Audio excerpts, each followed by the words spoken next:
Shavua Tov, Rabbi Glatt. You're ready to go as soon as you're ready.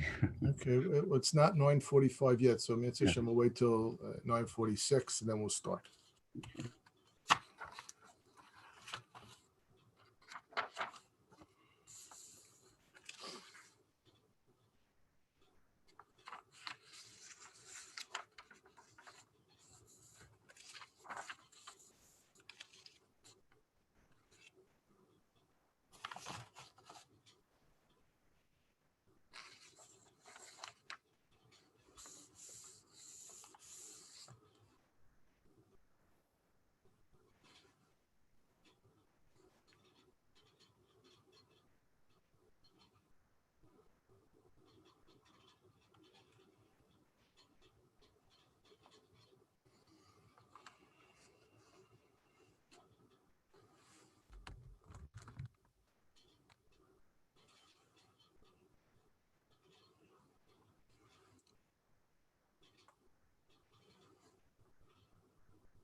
Rabbi Glatt, can you hear me? Yes. Okay, I just want to make an announcement to everybody. We had some problem last week. Somebody called in. I want to remind everybody that although you are muted, because the host has muted everybody, if your camera is on, people can see what you are doing within your house. So be careful. If your camera is on, if there's something that you're doing that you don't want people to see, make sure that you either turn your camera off or that you walk away from the camera when you're doing something that you don't want other people to notice. Okay, Rabbi Wolf, are we ready to start recording, please? Okay. So good vach, everybody. Thank you for coming and listening, and I hope everybody had a wonderful Shabbos. We are in the week of the Shavua Shechabo. This is the week that Tisha B'Av falls out in. It's a very dangerous and sad time for Klal Yisrael. We all should daven. We should all have a safe week. That everybody should be Ezras Hashem, be safe from COVID, be safe from all the other potential Rahman al-Islam problems that could occur. We read today the Haftorah of Chazon. I spoke this morning in the shul briefly about this. I apologize for repeating it, but I think it's such a powerful message. Every year we read Parshas Chazon. We read the Haftorah Chazon Yeshayahu. The word Chazon is a very strict form of a nevuah, of prophecy. It means the harshest of prophecies. Of the 10 different languages that we use for prophecy, Chazon is the toughest one. And this was a very difficult Haftorah for people to listen to, because basically it's Hashem rejecting us, Hashem saying to us, I don't want you. But I think this year especially, there's meaning that we don't maybe have in every other year. And just to read very, very, very quickly from one or two of the psukim, it says in the Haftorah that HaKadosh Baruch Hu says, Lama li rov zivcheichem. Hashem says, what do I want your tefillos for? What do I want your karbanos? Today, the tefillos that we have, the shul davening that we have, is instead of the karbanos. And Hashem is telling us, I don't want you in shul. And we, people who've been through COVID, know what it means to have a shul locked. Previous years, we all went to shul. It's okay, Hashem says he doesn't want us to shul, but we have to go to shul. This year, so to say, HaKadosh Baruch Hu took a different tack. And he said, I'm not going to let you in the shuls. And furthermore, it says, Ki savo le'ros panai. You're going to want to come to see me. Mi bikesh zos b'yedchem. Who asked you to? And Hashem says, I ain't going to let you in. And then, and maybe this is the scariest, and I didn't mention this morning. In Pasuk Yudalit, it says, Chodshechem umuadechem sono nafshi. Your Rosh Chodesh, your Yomim Tovim, your Pesach and Shavuos, I don't want them. And HaKadosh Baruch Hu said, we're not going to have a normal Pesach. We're not going to have a normal Shavuos if you continue doing whatever it is we're doing wrong. I'm not here to tell people what we're doing wrong. Everybody has to look inside themselves and say, what can I do better? There's not a single person on this list, on the Zoom. There's not a single person in Klal Yisrael that says, I'm doing everything perfect, and therefore I have nothing to worry about. But in fact, every one of us is told, HaKadosh Baruch Hu says, Hayu olai l'torach. You're causing me trouble. The Gemara in this week's Daf Yomi, in the Erev Tisha B'Av Daf, explains what does it mean, Hayu Alay Torah. What are you doing to me that makes me, Kodesh Baruch Hu saying, I have to work extra hard? And listen to this, and this is scary. HaKadosh Baruch Hu says, I have to come up with new punishments for you. You matriach me because you don't listen. I have to come up with new punishments. I have to come up with a COVID-19. It wasn't enough, the pogroms. It wasn't enough, the persecutions, the Holocaust, Rahman al-Islam, the exiles. I had to come up with something new. You're bothering me to come up with a new tircha to make you try to do tshuva.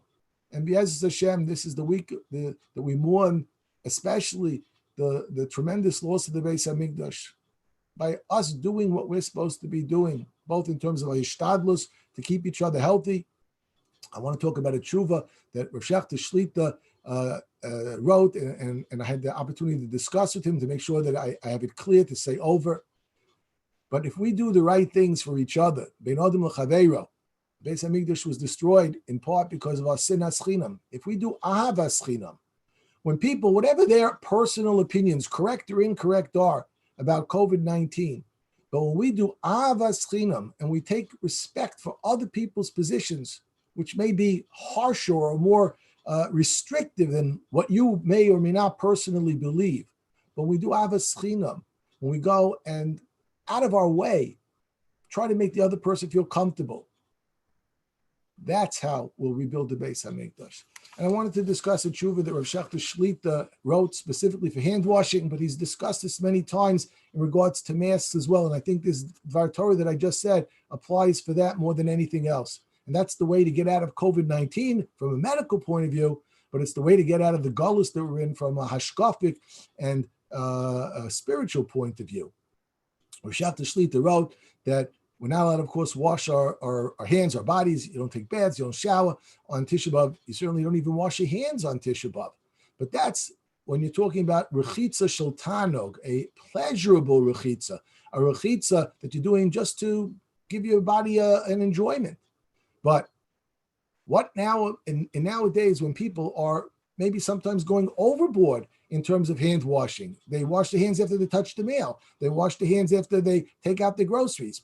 I don't not recommend that, but there are people that are washing the hands possibly excessively. So are they allowed to wash their hands in that fashion on Tisha B'Av? And Rav Shechter paskined, yes, they can. They're doing it for medicinal purposes. And if they're worried, even though it may not be the standard that you have to wash your hands that frequently, but if they're worried, they're allowed to. But somebody who's not worried and doesn't normally wash their hands, let's say after they open up the mail, so then they wouldn't be allowed to wash their hands on Tisha B'Av. But, and this I discussed with Shef to make sure I'm saying this clearly, because the tshuva doesn't go into this that much. If a person is doing something that medically requires washing the hands, a parent preparing food for their children on Yom Kippur, they should wash their hands on Tisha B'Av. They have to wash their hands. If a physician, a nurse, somebody in the hospital encounters any patient, they have to wash their hands before they go in the room, when they come out of the room. So of course you have to wash your hands. Even if a person, for whatever the crazy reason, doesn't wash their hands under normal circumstances, in this situation, they were mechuyev in the other situations, they're mechuyev now. So I had the opportunity to discuss again with Rav Shechter Shlita, what's the halachic obligation for somebody to wear a mask when they think, incorrectly I might add, that you don't have to wear a mask. When people say COVID is over, and they come to an area, and they don't think it's necessary for them to wear a mask, or they don't wear the mask properly. And other people in that room, in the minyan, indoors or outdoors, want everybody to wear a mask. So from a medical point of view, it's easy for me to answer. They should wear a mask. Simple. End of the discussion. Mask covering the mouth and the nose. End of the discussion. That's the official mumcha opinion from the CDC, the expert opinion from the CDC. Less man de polig. There are no experts that disagree with that opinion.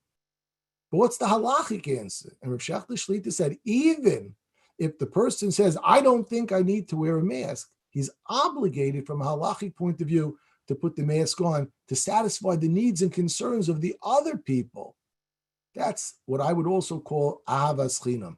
That's a person who says, listen, I had COVID and I think my risk is very, very low. And they may be right.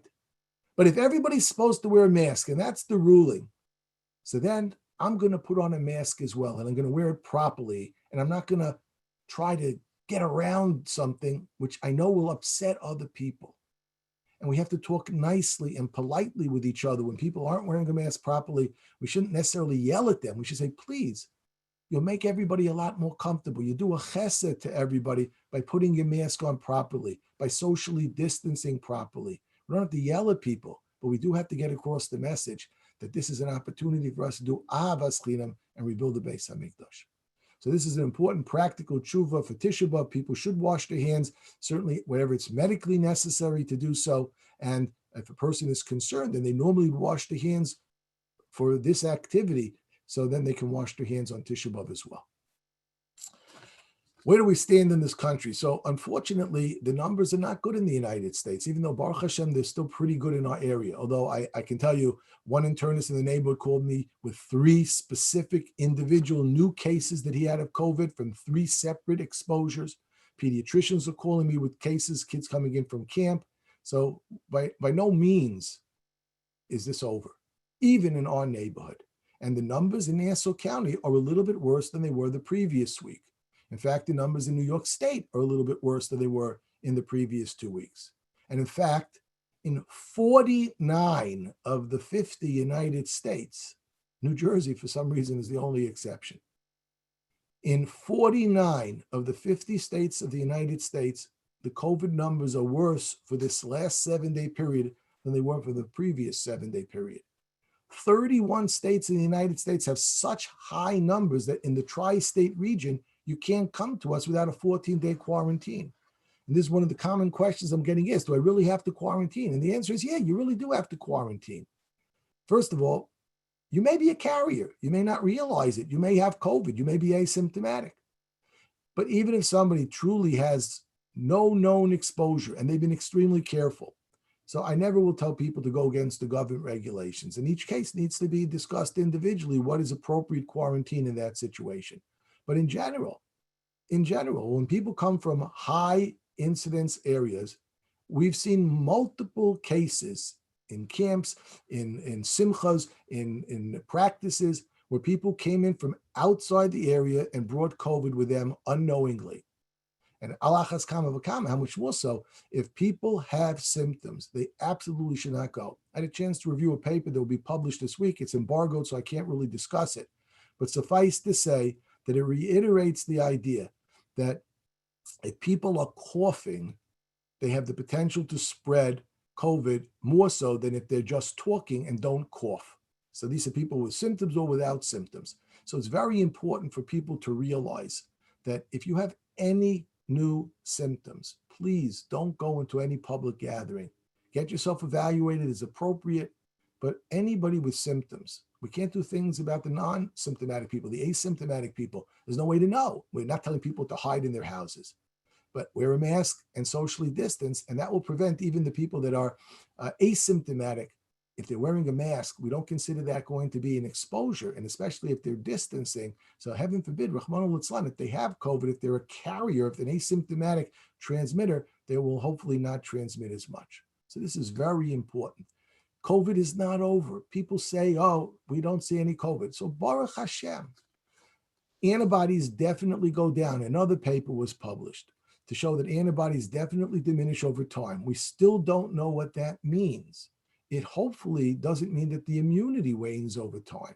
We don't know that for sure. But the CDC has come out for the first time with a statement that they feel that within 3 months of COVID, chances are excellent that it's not COVID if you get symptoms again, or even if you have a positive swab after having negative swabs. In the first 90 days, we don't think that it's going to be a new episode of COVID because the CDC also again reiterated that there are zero cases of a person getting COVID a second time. And I'll incidentally mention that the 2 cases that were commented on in the YouTubes as being new potential second episodes of COVID, both of them have been proven not to be second episodes of COVID. And as I said, it remains absolutely unproven with all the anecdotal reports that are coming out at this point in time, as of tonight, Motzei Shabbos. I don't know what will be tomorrow. Maybe there will be cases that will be proven. I'm not saying it's impossible, but the cases that people are talking about, none of them as of yet have been proven. And in fact, to my knowledge, all of those that have been talked about have at this point in time not been proven or are still being evaluated as to whether they're a true second case of COVID, a person who had COVID previously and got better and then gets another episode of COVID. And in fact, we now know that the test that we do to identify somebody with COVID can pick up sometimes dead material that may be hanging out in epithelial cells. Those are the mouth cells. And when they do the swabs or in the nose, and you do swabs, you can sometimes still pick up old, dead genetic material.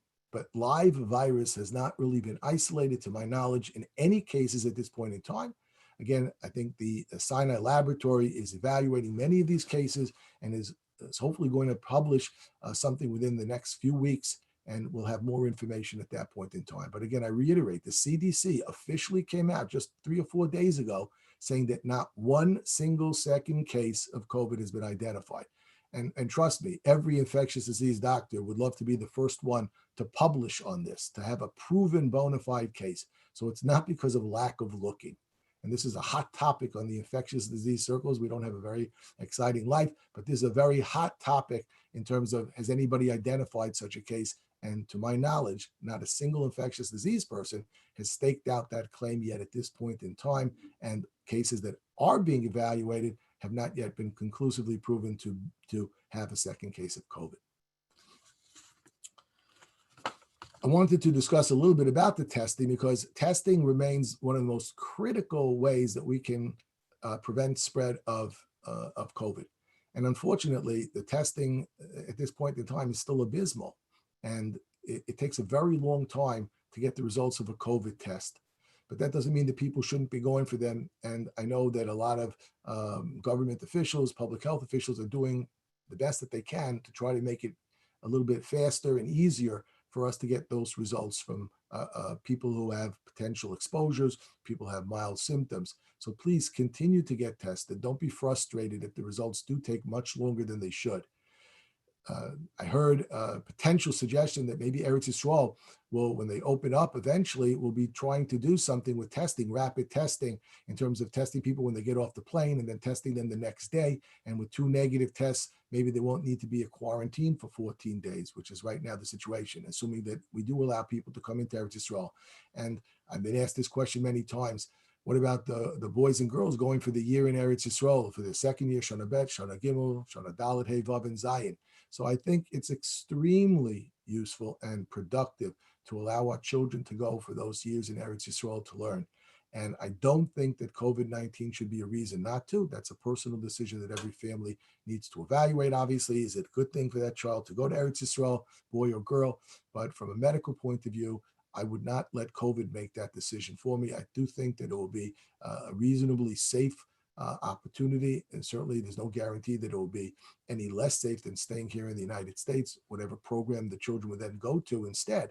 So when parents ask me this, I've been asked this quite often, I am fully in favor of children going to learn in Eretz Yisrael, boys and girls, for their Shana in Eretz Yisrael, or their Shnatayim or more.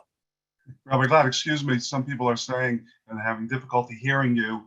It's a possibility you could speak closer to the microphone. Hope this is better. My son bought me a fancy microphone so that hopefully we wouldn't have this problem. Can you hear me any better now? I hear you fine. I don't know what people in the chat were saying that, much better. Okay, I'm glad. Solved the problem. I'll thank my son for getting me the microphone. The other things I wanted to talk about before I take open questions is that there was a very important paper that was just published on Friday in the Lancet Adolescent Health Issue. And this is very, very good news for people that are pregnant. And they looked at 116 babies that were born with the mother having COVID, and not one of those babies had any serious problem or complication. And in fact, not one of the babies even tested positive for COVID. So this is women who at the time of birth were positive, and they gave birth to a child while they were positive with COVID, not necessarily symptomatic. They may have been, we test all the women coming into the hospital. So we had a woman this week who came into the hospital, gave birth, and was COVID positive. So they're not necessarily symptomatic, but again, reassuring. One of the common questions I get from people is, can I get pregnant during the COVID time? Is it dangerous? What happens if I have to go into the hospital and there's a risk of COVID if I pick it up and then to give birth to the baby and caught COVID, which really won't happen. But Baruch Hashem, this study was a very, very important study to show that Bli Ayin Hara, that the children that are born to a mother that has COVID, Bli Ayin Hara do very, very well. I wanted to talk a little bit about some hand sanitizers that were taken off the market. People should not be using hand sanitizers that have wood alcohol in them. Wood alcohol is ethanol or ethyl alcohol. It is a poison. Now, it's obviously horrible if you ingest it, but there have been some cases of people absorbing wood alcohol, ethanol, ethyl alcohol through the skin. They put on so much of it, or they do it so frequently that they can actually get toxic levels. And the FDA removed about 75 products that these hand sanitizers that had wood alcohol, ethyl alcohol, ethanol.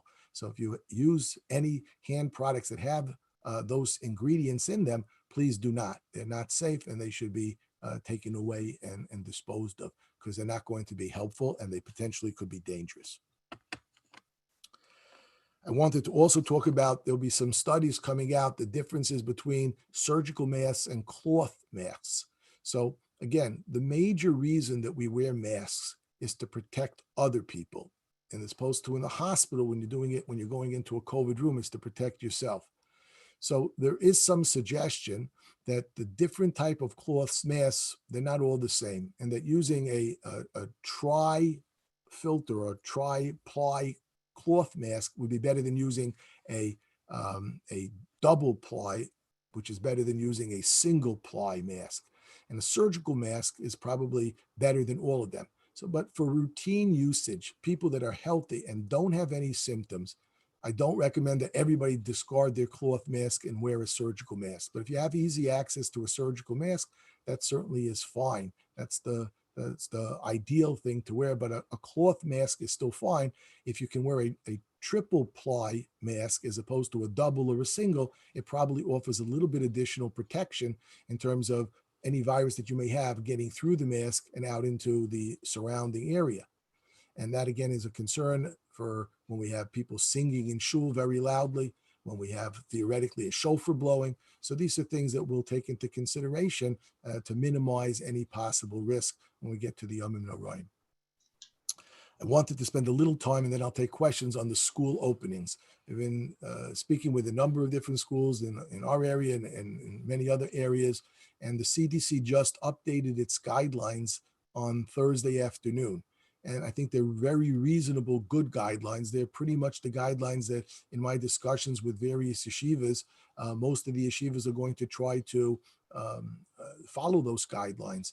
And basically, one of the critical parts of these guidelines is to try to create bubbles, like we've talked about with the summer camps, with the day camps, or with sleepaway camps, to create bubbles of people that are a self-contained unit, similar to the bubbles that we've been creating with our families and then expanding them.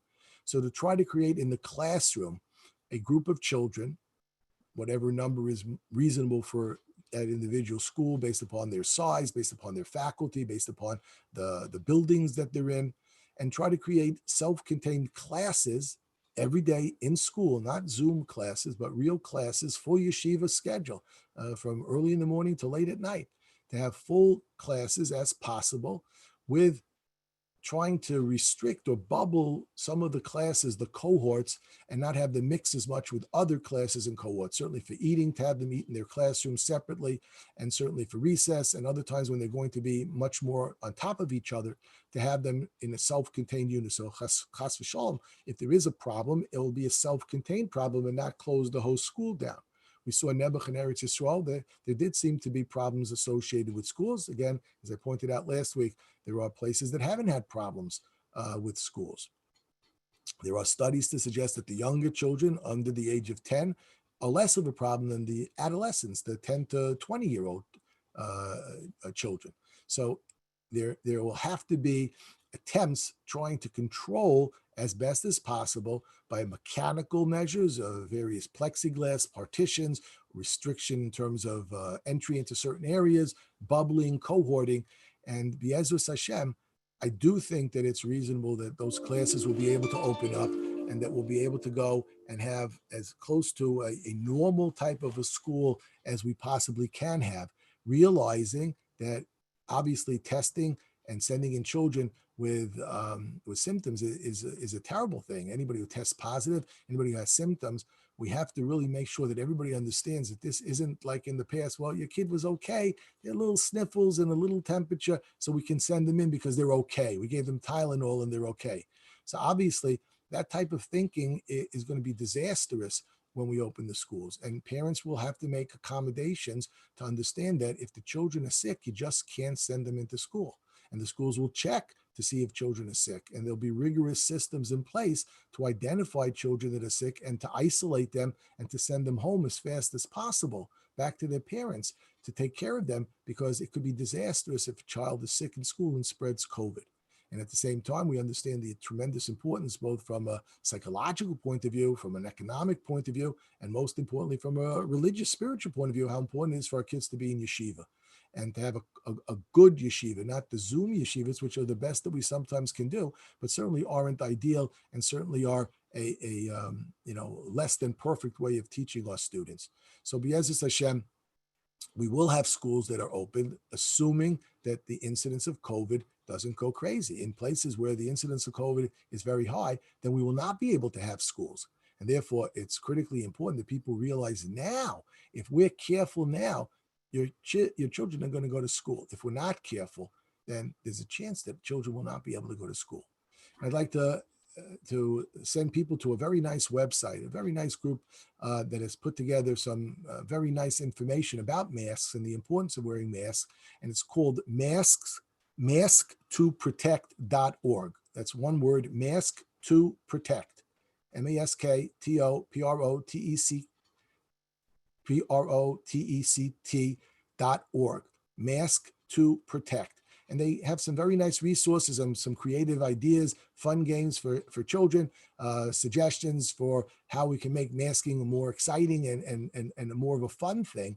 And I recommend that people go to that website and take a look at it and to understand the importance. And they have a lot of studies and references there for people that doubt the importance of masking. It's a very good website.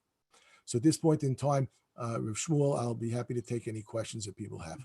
Hey, Rabbi, the first question has to deal with what you spoke about, the hand sanitizers. There appears to be some confusion between wood alcohol, methyl alcohol, ethyl alcohol, etc. Could you go over that again?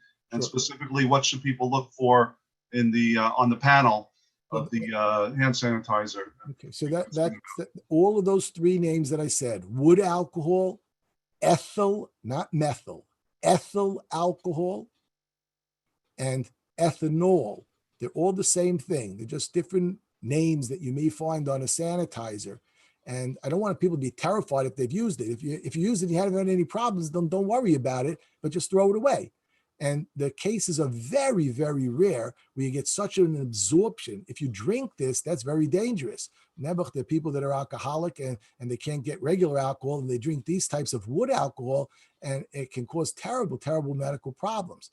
Here, we're not talking about drinking it. We're talking about using it on your hands. But if people put on a lot of it, you can get a certain level of absorption. And a very small number of people have had problems with it. And that's why the FDA has removed it. And you shouldn't use a hand sanitizer, again, that either has on the label wood alcohol, ethyl alcohol, like the woman's name Ethel, my mother-in-law, Leah Shalom, ethyl alcohol, or ethanol. Ethanol is ethyl alcohol. So if you have hand sanitizers that have those ingredients in them, discard them. Just throw them away. They're not dangerous in the garbage pail. Just throw them away. But certainly don't drink them. And even putting them on your hands potentially has a problem. Okay. Is the rapid test reliable now, or are there still too many false results? And what is the best type of testing, and where can we go in this area to get it? Okay. So the most important thing about the testing is to realize that no test is perfect. No test is perfect. So the the ability to go and test somebody and say you don't have COVID if you have a negative test. So that's wrong. So the positive test is very, very helpful. So the negative test is unfortunately not going to be able to go and rule out that somebody has COVID. I see there's a lot of people that are commenting that methanol is wood alcohol. If I made a mistake, I'm terribly sorry. I copied it down wrong. Methanol is wood alcohol. Okay. Ethanol is okay. I retract what I said. I apologize terribly. Methanol is the problem. Okay. Not ethyl alcohol. Methyl alcohol, methanol. I copied it down wrong. I apologize. I'm reading it and I'm not thinking as I'm talking. Thank you very much for those of you that corrected me. Getting back to the testing. So the important thing to remember is that if you test positive with either the more rapid tests or the tests that take a little bit longer to come back, there are very few false positives. There was one brand of testing which has a significant amount of false positives. It made it Newsday. It was discussed in Newsday. In Suffolk, it was a place that used this test. Most of the tests that people have, they're just not sensitive enough, but they are very specific. So if they come back positive, so then you do have COVID. But if they come back negative, you do not rule out that you have COVID. That's the problem. Otherwise, if we had a perfect test, then we could tell somebody, no, you're not a carrier. And also, even if the test really is negative, if the incubation period is 14 days, which is the commonly accepted incubation period, from 2 to 14 days after an exposure, people get sick. So in this situation, even though you tested negative and a real negative on day 3, who says you won't become positive on day 4, day 5, day 14? So it's critically important for people to remember that if you have to quarantine for 14 days, just because you had a negative test doesn't mean you can stop the quarantine. What they're talking about doing in Eretz Yisrael, which may have led to this question, is they're hopeful that if they test somebody coming in who has no risk factors other than coming in from the United States, and then they test them again 24 hours later, they'll statistically knock that likelihood of them being a carrier down significantly. So therefore, they're hopeful that in this situation, they can minimize the 14-day quarantine periods. But again, that's not a perfect strategy. It's just something that they're talking about. And they may ask for additional testing should be done down the line.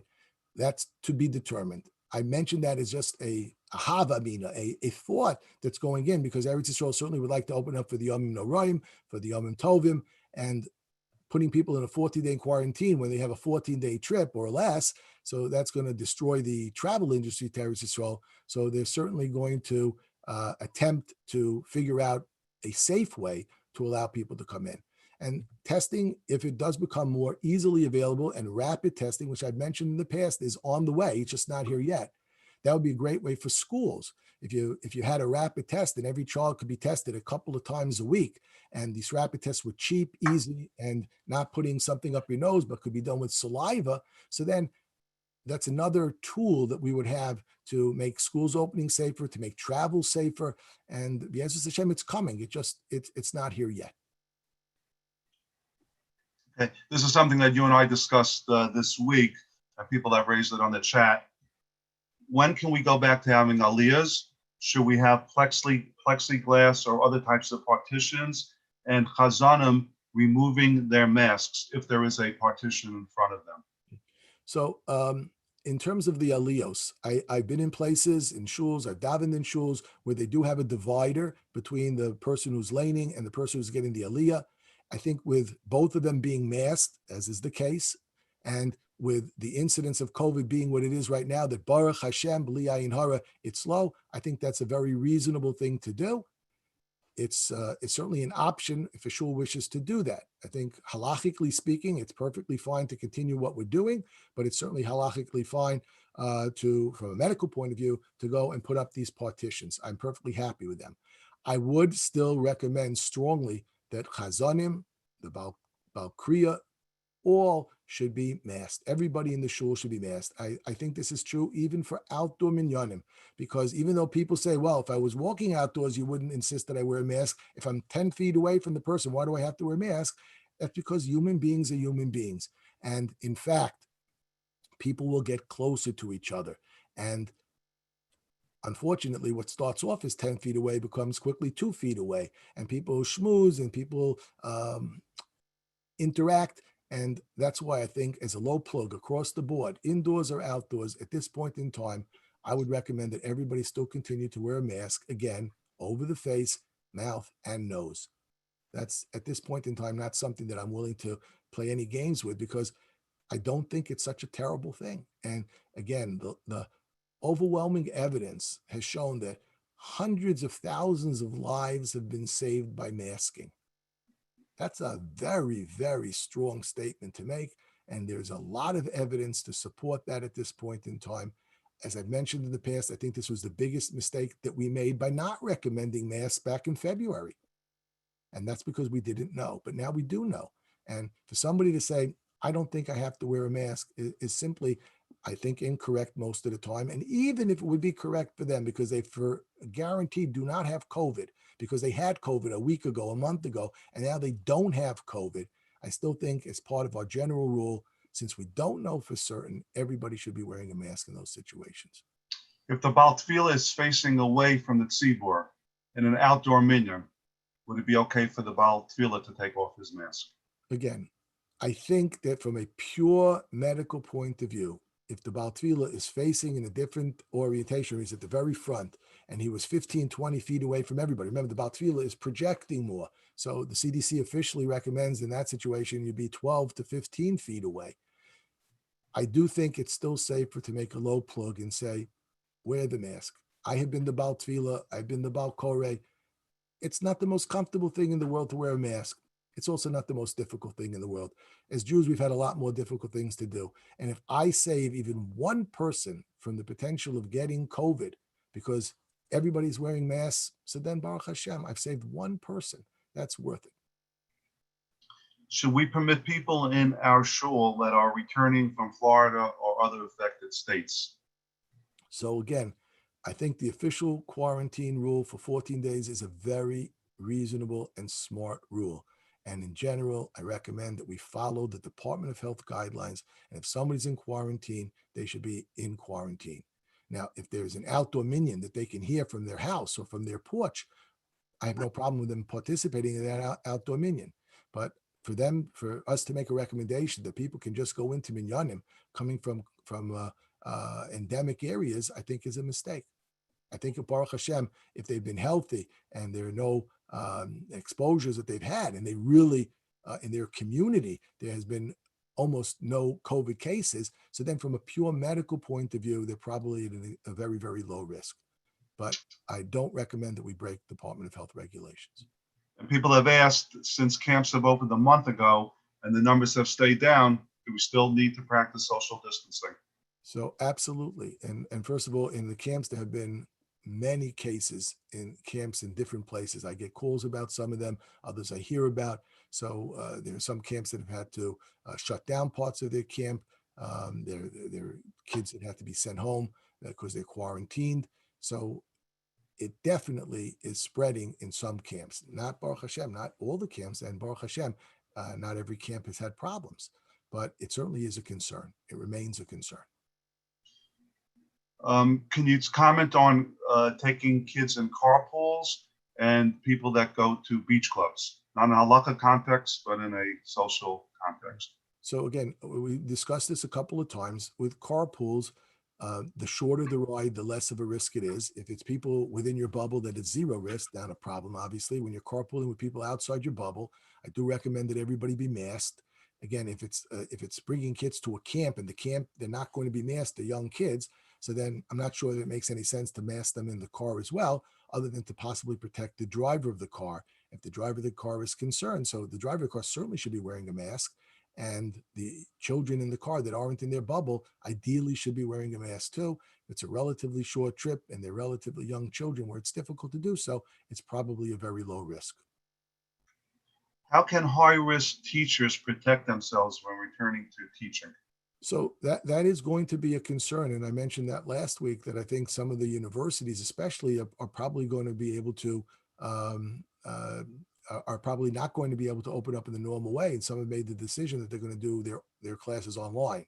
Now, on a collegiate level, I think the ability to do classes online is a much more reasonable approach than in a second grader or even a sixth grader. I think that online classes, there are degrees that are given online before COVID. So I think that's a reasonable way to approach higher education. I don't think that that's a reasonable approach for yeshivas.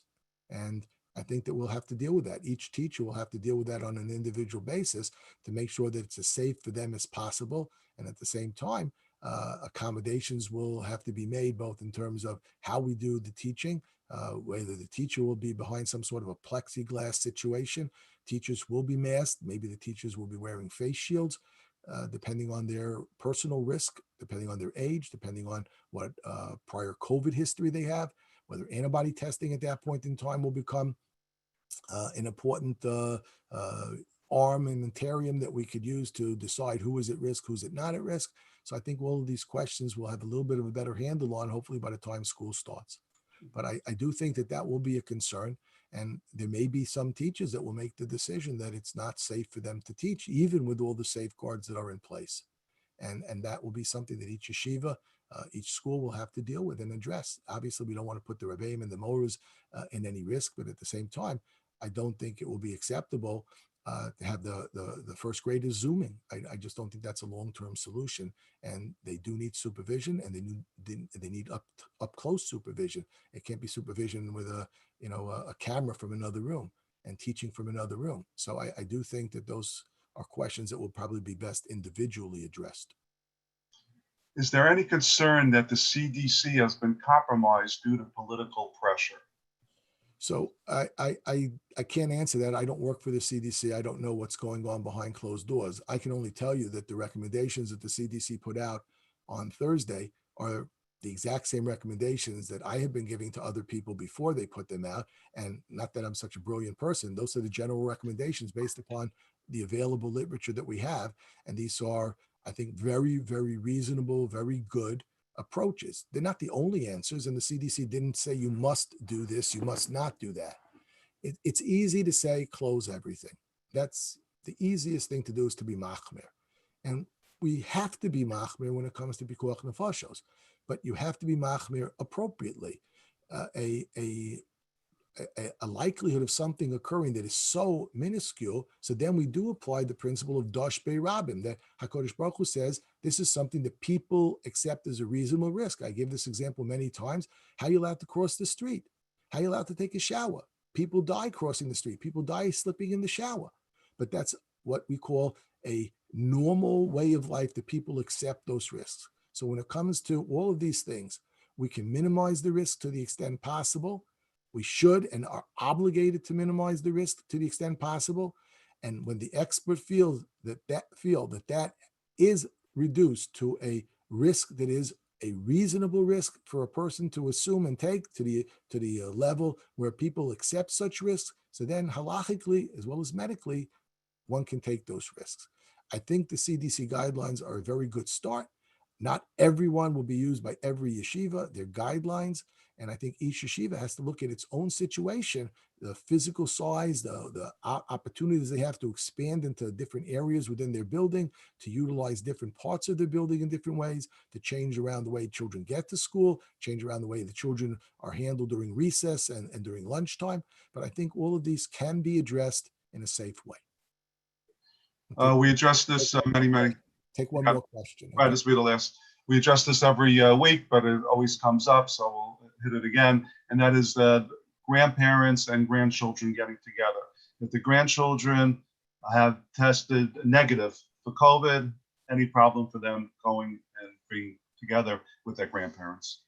So again, the testing is helpful to a certain extent, but as I pointed out, a negative test doesn't mean the child doesn't have, or the adult doesn't have COVID. If a child is in a day camp, so there is a potential new exposure for that child. That doesn't mean that they have. If the camp doesn't have cases of COVID that have been identified, if the family members, the adult family members are being careful, and the only risk is a 5-year-old, a 3-year-old, 2-year-old, so then they're very low risk comparatively. And if that's the sole risk factor, it's the individual grandparents to make that decision for themselves. What we have done in my house is that I wear a mask around my very, very young grandchildren and those that we have bubbled with. Some of them we haven't bubbled with, but the ones that we have bubbled with or been with. So then I now wear, the grandchildren are going to camp, so we put a mask on when we're around the grandchildren. And even when we're around our children in that situation, even though we've bubbled with them in the past. So I think it's an individual decision for everybody to make. Thank you very much, Rabbi Glatt. Okay, I apologize again for the mix up about the wood alcohol. So thank you for all of those that corrected me. I'm not a chemist. Apparently, there are plenty on the line, though. Okay, good luck, and everybody should have a meeting. Good luck, everybody.